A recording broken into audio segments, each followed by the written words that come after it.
Hey guys, it's Nick345 for YouTube, and today I'm going to be showing you how to make a pretty good apple pie for Thanksgiving or just for whenever. It's an upside down caramel apple pie from Stoneware Inspirations by Pampered Chef. Alright, first gotta get all your ingredients together. Okay, for the glaze and pastry, we're gonna need 1/4 cup brown sugar, a tablespoon of butter, melted butter or margarine, a tablespoon of light corn syrup, 1/3 of a cup pecan halves, like chopped up, and 1 package of refrigerated pie crust, about 15 ounces. Okay, now you're going to add all the filling, or the glaze and pastry ingredients into a mixing bowl. And except the walnuts, you save the walnuts for later. And you just put the corn syrup, the brown sugar, and the butter in the mixing bowl. And then you stir, or you mix it. And then you spread it over a pie bottom, and then you will sprinkle the walnuts over the glaze, and then you will put the pie crust over that. Okay, that's when you have the glaze on the bottom of the pie pan, and you're just going to want to take your walnuts and sprinkle it, or pecans, and just sprinkle it over, kind of like that, except all over the thing. Okay, once you have the pie crust over the glaze and on the pie plate, you're just going to want to put that off to the side, and then you're going to move on to the filling. Okay, for the filling, you're going to need about 6 large Granny Smith apples, a tablespoon of lemon juice, 3/4 cup packed brown sugar, 1/3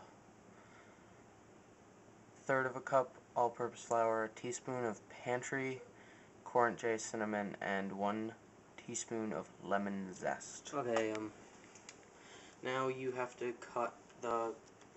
peel and cut the Granny Smith apples, and I'm gonna use this apple core slash peeler slash slicer. So what you're gonna do is, it's helpful if you put this thing out of the way, the thing that takes off the skin, and you just put the apple on like that, and then you bring that thing up, and you just do that, and it goes along the blade part.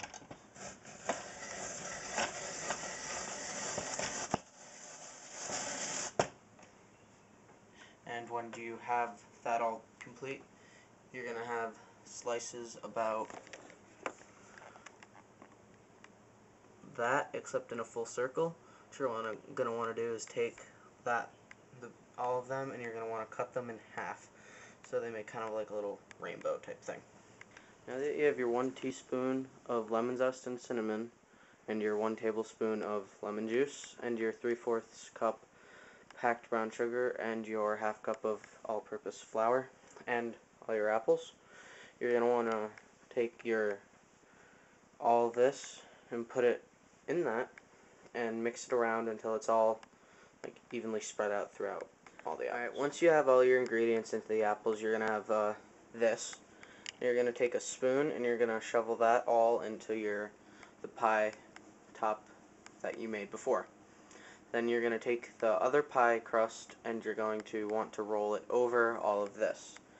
You're going to have your oven preheated to 425 degrees Fahrenheit, and then you're going to want to cook that for 30 minutes with a pie crust shield on the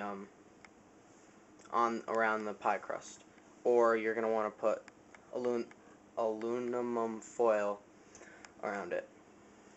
And then when that 30 minutes is up, you're going to want to remove your shield or foil and bake for an additional 25 to 30 minutes. Okay, so that's what it's going to look like without the other pie crust on top. What it's going to look like with the second crust on.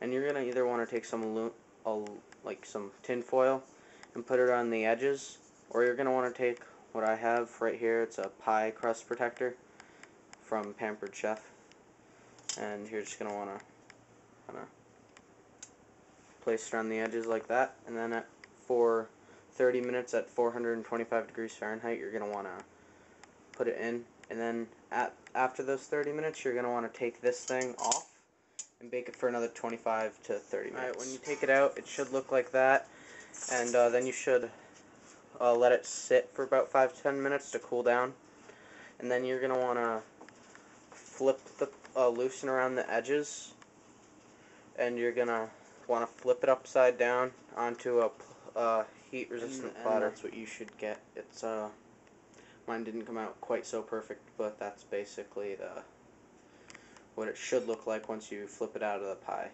pan. Okay. Goodbye.